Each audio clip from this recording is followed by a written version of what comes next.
लोग ढूंढने गए हैं। थोड़ी देर बाद मामा भी आए, बहुत टेंशन में थे। बोले, हमने हर जगह देखा लेकिन स्वीटी नहीं मिली।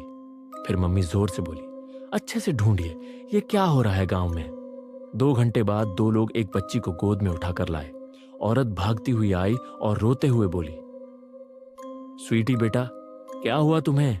लोगों ने कहा, एक आदमी चाकू दिखाकर उसे काटने वाला था, तभी हम पहुंच गए।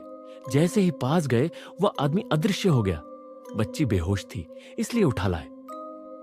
जब उसे होश आया तो उसने बताया, मैं आम के बगीचे में खेल रही थी। एक मुकुट वाला आदमी बहुत सारे आम दे रहा था। जब मैं उसके पीछे गई तो उसने मुझे बेहोश कर दिया। फिर मम्मी ने सख्ती से कहा, अब कोई भी बच्चा घर से बाहर नहीं जाएगा, यहां तक कि बगीचे में भी नहीं। हम सब बहुत डर गए, लेकिन तभी हमारे दिमाग में एक आइडिया आया, शाम को उस आदमी को ढूंढेंगे। फिर पता चला कि पुलिस वाले केस की जांच करने जा रहे हैं।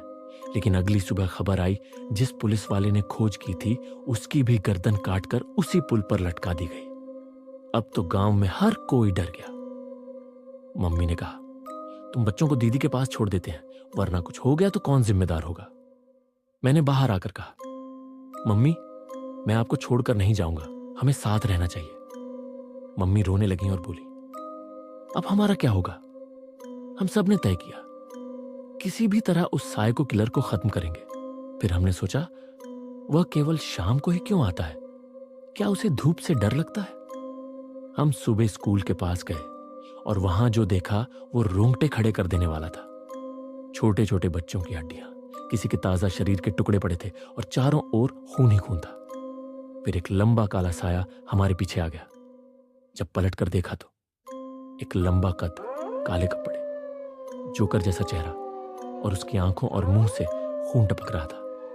हम जैसे तैसे स्कूल के बाहर भागे और देखा वह साया धूप में जाते ही चिल्लाकर गायब हो गया। तब समझ गए उसकी कमजोरी है धूप। हमने प्लान बनाया, उसे धूप में लाना है। लेकिन शाम को जब बाहर जाने लगे, दरवाजा बंद था। खिड़की से देखा, घर में हर जगह खून बिखरा पड़ा था। किसी की लाश बिस्तर पर थी। डर के मारे हम सब बाहर भागे और पुल के पास गए। वहां एक बच्चा कागज की नाव लेकर खेल रहा था। जैसे ही वे पुल की तरफ बढ़ा, एक काला साया निकला और उसके पीछे भागने लगा। बच्चा डर के मारे भागा और ठीक जैसे प्लान था, वह साया स्कूल के पास आया और फंस गया। धूप की पहली किरण उसके ऊपर पड़ी और वो चीखने लगा, मुझे बचाओ। वो कहने लगा, मैं फिर लौटूंगा, मैं अमर हूं। और फिर धूप में जलकर गायब हो गया। जिन बच्चों